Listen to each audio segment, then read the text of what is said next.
Okay, so what we're going to do today is we're going to look at finding the area under a curve using integration. Now this section comes in two videos. This particular one is looking at how we actually prove that that is the case. Rather than you just taking my word for it, I'm just going to talk you through how it actually works. So imagine we have a curve and we want to find this shaded area here, and this is between the two limits of x equals a and x equals b. Now there's several ways we could do that. We could divide all of it up into strips, make them into rectangles, or we could make the strips into trapezia. Okay, so there's lots of different ways we can do it. Okay, now today we're going to be looking at the rectangles. Actually dividing them up into trapezia does come later, and that's actually something called the Trapezium Rule, which we will look at under a separate topic. So what we do is we divide the area we want between A and B into lots of little strips. Okay, now obviously if I take the area of each of these rectangles, that's going to give me the area of the entire piece that we want. And the thinner I make those strips, okay, the better it's going to be. Now this is always going to be an approximation. You can see, hopefully along here, that there's bits that's missing. So if I make those strips narrower and narrower and narrower, the approximation is actually going to get better and better and better. So we're just going to look at one typical strip, okay? So here is my area that I want between x equals a and x equals b, and I've chosen this particular strip. I'm going to say that this particular ordinate here, okay, so remember co-ordinate here is on the left hand side, that's pxy, and I'm going to call this strip, it's going to have a width of delta x, okay, so this is the small delta that we use, okay, whereas a capital delta you might have come across in physics, for example, means change. A small delta like this means an infinitesimal change, or a very small change. We can see it's bounded on the left by the point here, px, as I mentioned. So the width of the element represents a small increase in the value of x. Okay, so we're going to call that delta x. So we're going to say that the area of this particular strip has a value a.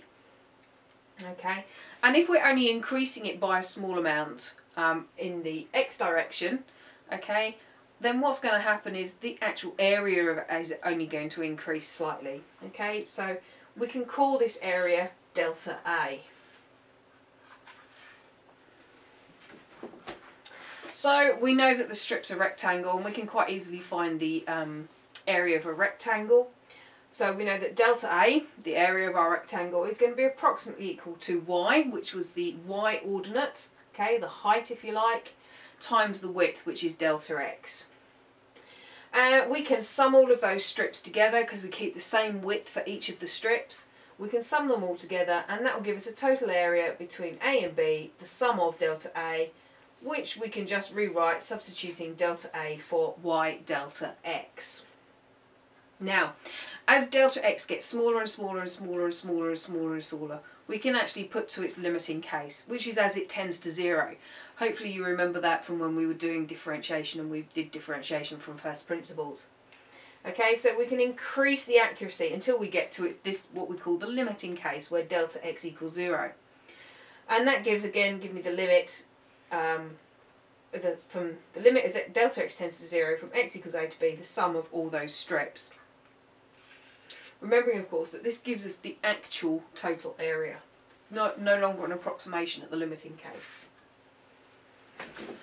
So, you'll remember that we had delta A is approximately equal to delta y dy, which can be written as, well, just moving the delta x to underneath delta y, underneath the delta A, we have delta A over delta x is approximately y.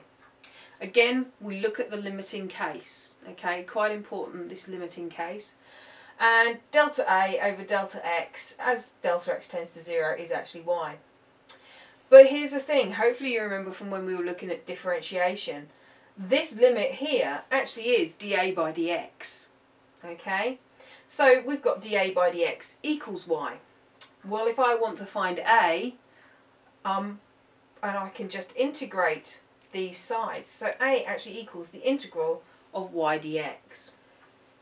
Now, technically, I'll just move that across so you can see, we've got the limit here is between a and b is the same as the integral between a and b of y dx. And so that's why we can conclude that integration is actually a process of summation. Okay, so integrating is basically a very quick way of adding. Okay, and as I think I probably mentioned at the beginning of the topic, the actual integral sign here actually does stand for a big S for sum.